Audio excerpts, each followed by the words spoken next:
Lucinda Williams, so good to have you back at eTown. Great to hear you. Great to be around you again. Thank you. It's been an amazing year. It seems like 2023 has been a big year in so many ways. Yeah. Not just a new record, not just a new book, but also triumphantly returning after a tough thing, man. That you're a survivor, and then some. I guess I can be in that club now. Oh Yeah. man, is that the club of people who've had strokes and come back, or what is that club? I guess. Yeah. Man, I mean, you're I never thought of myself that in that group before necessarily because I hadn't been tested yet, wow. with anything. So You must have learned so much about how the body works and how the brain I works and all that. yes, I have, and you're the only one who's mentioned that 'cause I bring that up a lot when I'm talking to people about it, is that I have learned a lot about the brain body connection.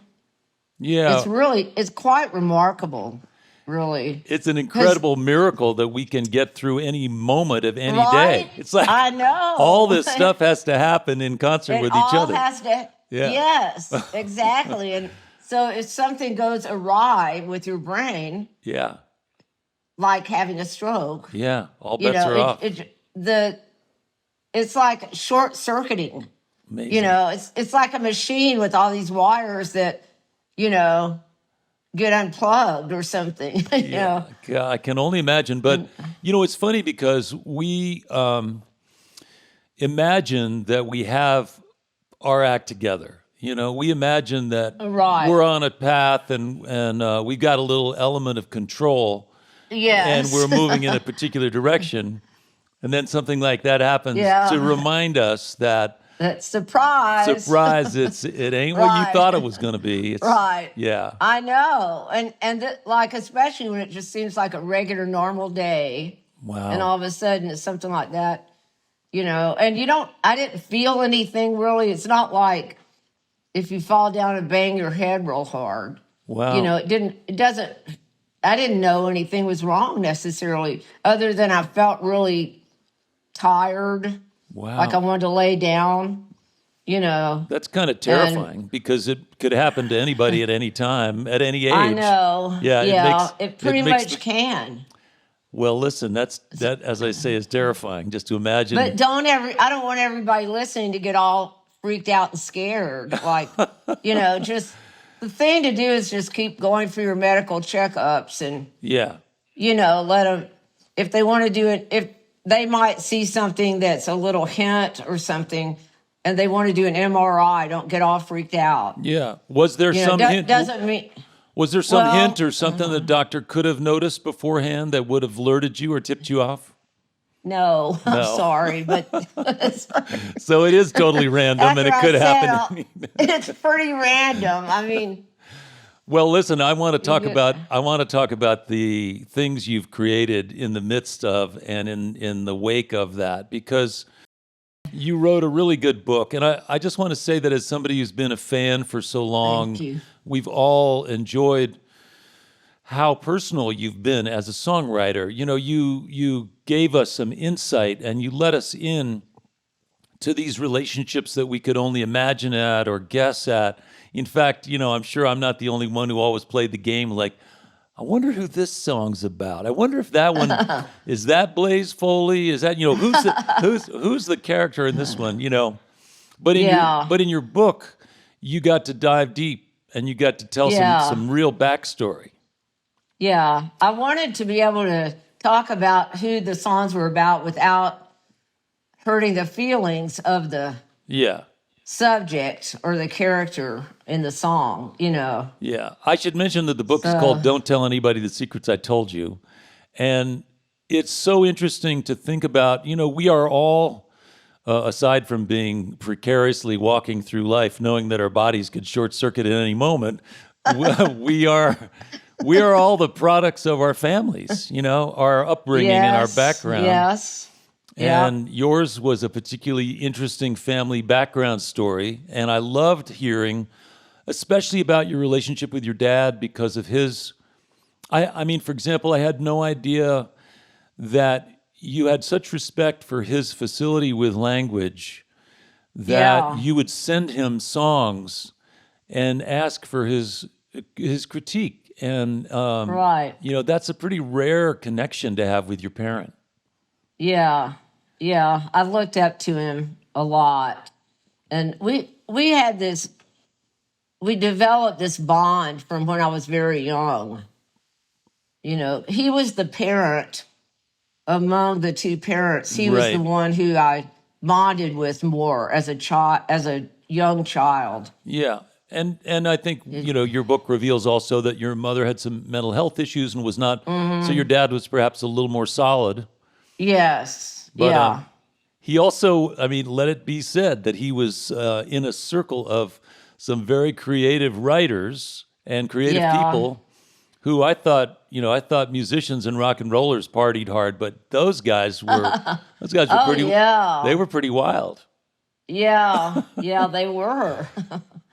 And then you They spent, drank all that hard liquor, yeah, whiskey and bourbon and whiskey and scotch and all that. yeah. And they could put it away. They could sit all night and talk and drink like that. Wow. But it's such a beautiful connection that from time to time your dad might say, try changing this one word, and Yeah. I can only imagine, Lucinda, and I don't know if this is true, but that you really wanted to please him. You wanted Yeah. to do something that he would recognize as being on a par with his work, and so it really made you a better writer because you were in some ways writing for him first. You're expressing yourself, Yeah. but you wanted to pass that test. Yes, exactly. It was kind of like a built-in creative writing course Yeah, amazing. in a way. Yeah. It's sort of like a mentorship. Well, let me also just say that I've seen you perform many times, and including after your stroke. I was at your show at the Boulder Theater, and not that a few months ago, and of course here at Red Rocks, hearing you sing. I really am connecting with your singing now. You as a singer today after your stroke, and I don't know whether you had to Wow. relearn things or let go of things or just go for it in a different way. How do you see your singing post-stroke?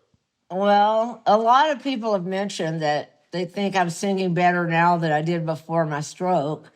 I'm not sure I what was that's sort of about. wanting to say I don't that, know but why. yeah. That's okay. You can say that. I don't want to be rude. I don't want to be rude. No. I'm really connecting with your singing now. Yeah. Yeah. Well, the one thing that was going on was that I couldn't play guitar. Right. So that was a major hindrance. Yeah.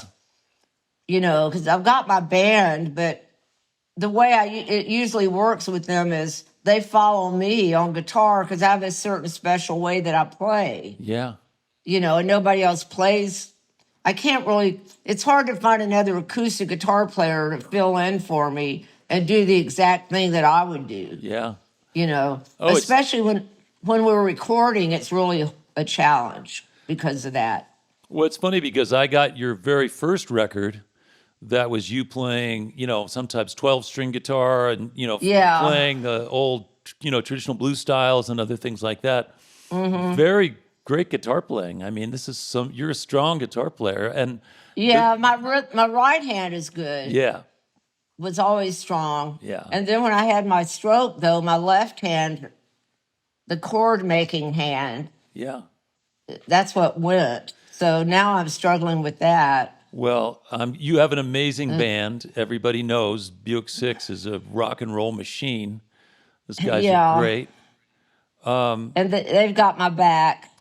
They got your back. Yeah, in more ways than one. Yeah, well, with good reason. So- In fact, it seems, Lucinda, that knowing that you suffered that stroke brought a lot of people to you with love and affection and support and Yeah. wanting to circle around you with good reason. But in some ways, it's important that you got to live to see that. A lot of people, Yeah. it's almost like, had you suddenly dropped dead, they would have all I been at your know. funeral.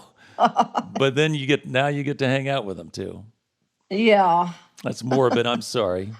No, that's okay. I mean, I think it's healthy to talk about death Yeah. matter of factly, Yeah.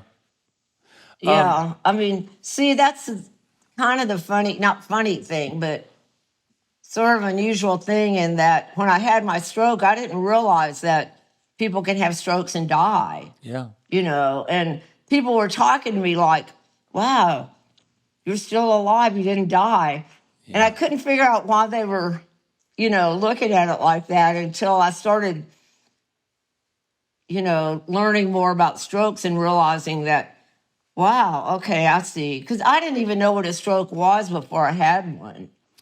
Well, And it's basically a blood clot, yeah. in your brain that, just can kill you if it goes the wrong way in your body.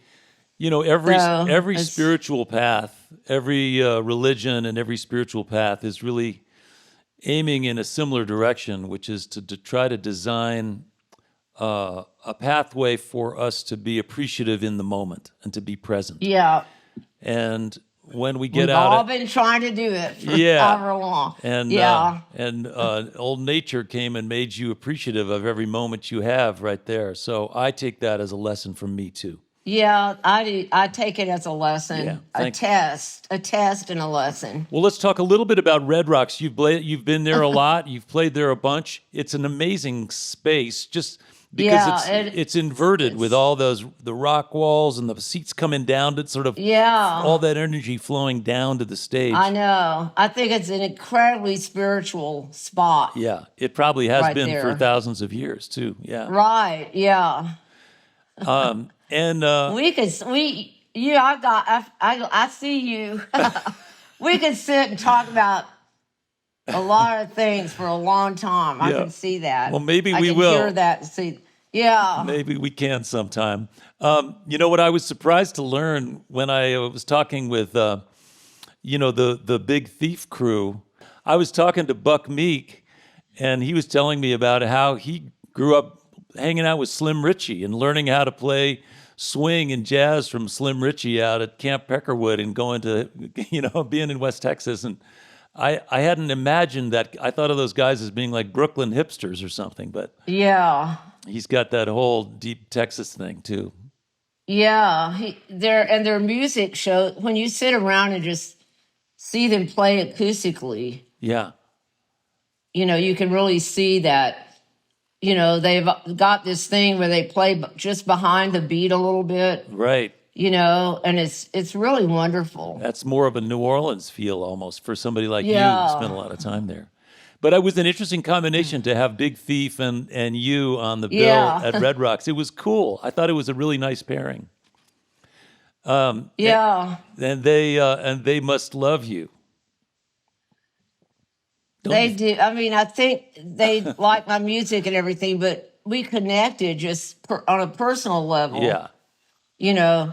I hadn't met them before, and they came backstage before we went on and to say hello, and they were just all incredibly sweet and personable and friendly, Yeah. and I just immediately fell in love with them. That's so nice. Well, it's interesting because, when we do eTown shows, we always have two musical guests on each show, and a lot of times they don't know each other, and they come Yeah. together, and at the end we sort of ask people if they want to do something together, do a song together. I love that connection where you're meeting somebody, you're getting to be open and a little bit off balance because you're not doing something that you're used to. Yeah. And then that connection, that collision can sometimes really lead to some beautiful Yes. new places. Yeah. Yeah. Well, we are always paying attention to what you're doing. I just really can't say enough about both you. your new record, which I actually haven't said anything about, Stories from a Rock and Roll Heart. This phase of your life, this triumphant return from challenges, and I know you've been on the road, you've been touring, you're out there playing Yeah. to full houses, and it is a rock and roll story. Yeah. Well, I see rock and roll as another spiritual path in a way. Absolutely. Yeah. You know, Yeah. and those are the kind of bands I generally am drawn to more too. Well, it's You funny know, because you started out as a folkie like me yeah, and, playing acoustic guitar and learning Judy Collins songs or whatever. yeah, But rock and roll, the power of a great rock and roll band and a great song, there's no denying that. yeah. And when you think about what broke down the Iron Curtain and what brings people together across boundaries and borders, it's rock and roll. It's music. Yeah, So it is a spiritual journey, isn't it? yeah, yeah. A lot of things are that, if you look at them that way. Yeah. Well, I don't want to take too much of your time, Lucinda. I'm so glad we got That's to catch up with okay. you at Red Rocks and catch that show. The band sounds great. It's a nice pairing with Big Thief.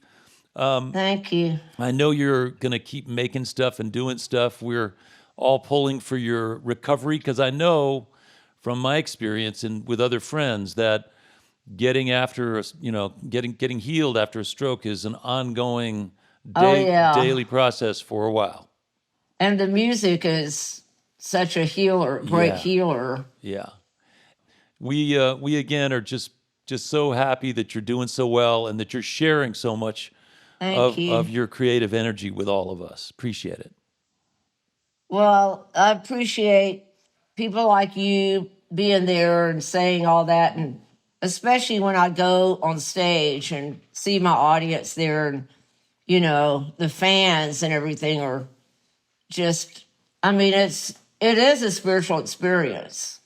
It's a humble, And it's a humbling one too, because Yeah. you're sharing this deep stuff that you've created, and Yeah. you have to be open to be able to do that, and when you're open on stage, that's a risk. You're taking Amazing things can happen, though. Yeah, no kidding. Yeah. No kidding. But I always see, in terms of, my fans, the audience, and everything are so supportive of me and what I've been through and all. Yeah. And I can feel that support when I go out there. Yeah, we know. we saw it. You got a standing O walking out on stage at the Boulder Theater, just coming out on the stage. I know. People love you. And we They we're do, not even and- talking about Bruce Springsteen and all the other big celebs that love you. Yeah. Well, I always tell that whenever at the end of every performance I do now, I tell the audience, your presence is a gift, I heard you say that. Yeah. Yeah. because I started feeling like that. Like it felt like a gift, When the energy comes from the stage out to the audience and then comes back to the stage in that beautiful circle, that's just there's nothing like that. There's nothing. That's the addiction we all share. Yes. It's a beautiful one. Yeah, it is. It is. Yeah. Well, thanks again for taking the time. And we're going to crank this out and turn it into a radio show. And Okay. it'll have your songs from Red Rocks and Big Thief songs and my conversation with Buck Meek. And we just love keeping in touch with you, Lucinda. Hopefully we'll see you next time you're in the Thank you. neighborhood. Yeah, definitely. And thank Tom, too. That was great. Thanks for his help. Okay. All right. Thank you.